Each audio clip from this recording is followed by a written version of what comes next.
오늘 말씀은 사무엘하서 1장 1절에서 16절까지의 말씀입니다. 사무엘 상서가 사무엘과 사울과 다윗 등 이런 중요한 인물을 다루는 반면에 사무엘하서는 전적으로 그 초점을 맞추고 있습니다.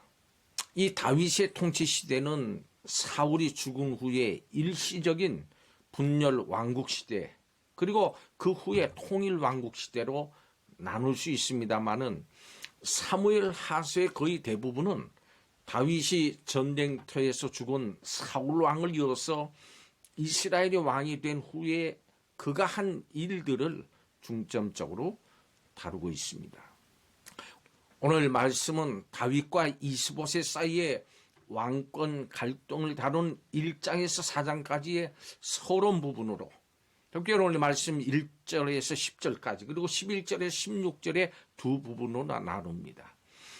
1절에서 10절은 다윗이 사울 왕을 이어서 이스라엘의 왕이 되기 전의 상황, 특히 블레셋과의 전쟁에서 사울 왕이 죽고 그의 아들 요나단을 비롯해서 많은 이스라엘 백성이 죽은 상황에 대해서 보고하고 있습니다.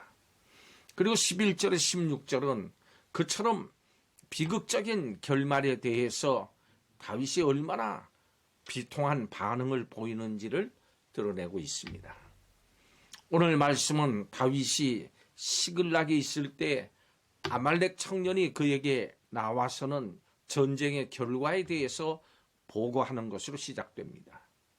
그 청년은 이스라엘의 패전 소식을 전하면서 사울 왕을 자신이 죽였다고 허위로 보고를 합니다. 이에 다윗은 크게 슬퍼하면서 금식합니다. 그리고 하나님께 기름 부음 받은 왕을 죽인 이 죄목으로 그 아말렉 청년을 처형합니다. 성도 여러분, 이스라엘은 하나님의 백성입니다. 즉 하나님이 돌보시고 아끼시고 보호하시는 백성입니다. 그런데 이 하나님의 백성에게 끔찍한 일이 일어났습니다. 무슨 일이 일어났는지 오늘 말씀을 통해서 살펴보면서 교훈을 받도록 하겠습니다. 첫째로 이스라엘에게 참혹한 징계가 있었습니다. 이스라엘은 블레셋과 싸웠습니다마는 처참하게 패배했습니다. 하나님의 백성임에도 불구하고 완전히 패배해서 많은 사람이 죽고 사울 왕과 왕자들까지도 다 죽고 말았습니다. 사무엘서 말씀에는 여호와 하나님이 자기 백성 이스라엘을 블레셋 사람의 손에 넘기셨다 이렇게 말씀합니다. 이것은 하나님을 두려워하지도 순종하지도 않는 자에 대한 하나님의 징계고 채찍이었습니다. 하나님의 백성으로서의 영광을 잃어버리니까 이방 족속 아말렉 청년에 의해서 왕의 죽음이 조롱당하게 됩니다. 그런데 신약 시대의 이스라엘은 바로 교회입니다. 교회는 하나님의 백성이고 주님의 몸된 교회로 한없이 영광스러운 존재입니다. 그렇지만 이 영광이 그저 자동적으로 보장되는 것만은 아니라고 하는 사실을 우리가 분명히 알아야 합니다. 모든 성도는 왕같은 제사장들로 하나님을 두려워하고 하나님께 순종하면서 살아야 됩니다. 그렇게 하지 않으면 세상을 통해서 징계하시는 하나님으로부터 징계를 받습니다. 두 번째로 이스라엘에게 처절한 슬픔이 있었습니다. 다윗은 아말렉 청년의 말을 듣고 가만히 있을 수가 없었습니다. 사울과 요나단뿐만이 아니라 이스라엘 족속 여호와의 백성이 이방 블레셋의 칼에 죽었다고 하는 얘기를 듣고는 자기 옷을 찢으며 울부짖었습니다. 하나님의 영광을 생각할 때 하나님의 백성이 이방 족속에게 그토록 비참하게 짓밟힐 수는 없기 때문입니다. 그렇지만 이것이 이스라엘 백성만의 일이 아닙니다. 바로 오늘 이 시대 부끄러운 교회의 한 단면일 수도 있습니다.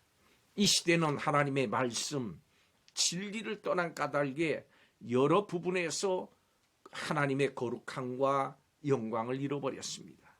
이 세상 속에서 교회가 거룩한 하나님의 백성으로 제사장의 나라의 역할을 감당을 하지 못하고 진리를 버리고 온갖 세상적이고 인간적인 것들이 들어옴으로 교회를 더럽히는 일들이 있습니다. 이것은 진리를 사랑하는 하나님의 백성들에게 참으로 슬프고 고통스러운 일입니다. 진리를 사랑하고 교회를 사랑하는 성도는 교회가 세상으로부터 조롱을 당할 때 크게 애통할 수밖에 없습니다. 또 애통해야 합니다. 세 번째, 우리는 교회의 회복을 힘써야 합니다. 이런 상황에서 이제 우리는 어떻게 해야 할까요? 하나님의 진리의 말씀을 떠났기 때문에 교회가 쇠락해가고 하나님의 영광과 능력을 보지 못하는 이 현실 앞에서 무슨 일을 해야 될까요? 이에 대해서 다윗은 한 가지 길을 보여줬습니다. 다윗은 여호와께 기름 부음 받은 자 죽이기를 두려워하지 않은 아말렉 사람을 죽이라고 명령했습니다. 다윗은 사울을 함부로 대하는 것은 하나님을 두려워하지 않는 것이라고 판단을 했습니다. 다윗은 하나님을 두려워하지 않는 자들이 경계로 삼도록 아말렉 청년을 처형했습니다. 다윗이 하나님을 두려워하지 않고 세상의 원리대로 행한 자에게 얼마나 단호하게 됐는지 우리는 기억해야 합니다. 교회는 회복을 위해서 과감하게 세상적인 것들과 인간적인 것들을 대적해야 됩니다. 그런데 아말렉 사람이 교회 밖에만 있는 것이 아닙니다. 바로 우리 안에도 있습니다. 하나님의 말씀인 진리를 버리고 무시하고 경시하고 마음대로 행한 우리가 바로 그 사람입니다. 우리는 단호하게 하나님의 말씀을 향해서 돌아서야 됩니다.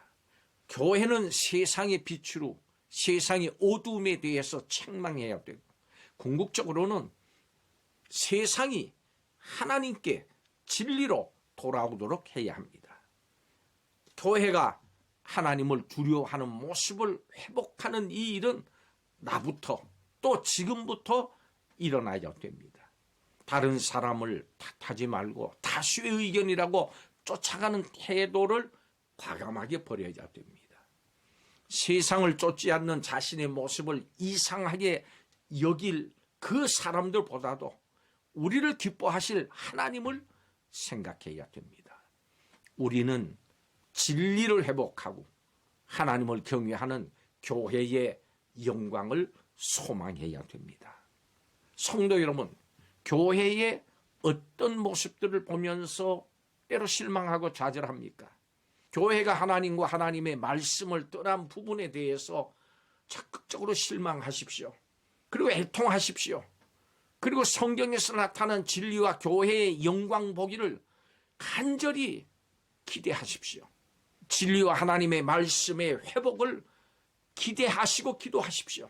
우리는 흠이나 티나 주름 잡힘이 없는 교회의 모습을 회복하기를 힘써야 됩니다. 오늘 이 시대 다윗 같은 슬픔이 교회에 나타나지 않기를 기도합시다. 기도하겠습니다. 하나님의 진리와 하나님의 말씀을 떠나서 세상으로부터 조롱받는 그것을 슬퍼하는 우리가 되게 하여 주옵소서. 하나님을 경외하는 마음을 회복하고 세상을 책망하는 성도의 본분을 잘 감당하는 성도들이 되게 하여 주시옵소서. 오늘도 하나님과 하나님의 나라와 하나님의 말씀과 진리가 회복되기를 간절히 사모하면서 예수님의 이름으로 기도하옵나이다. 아멘.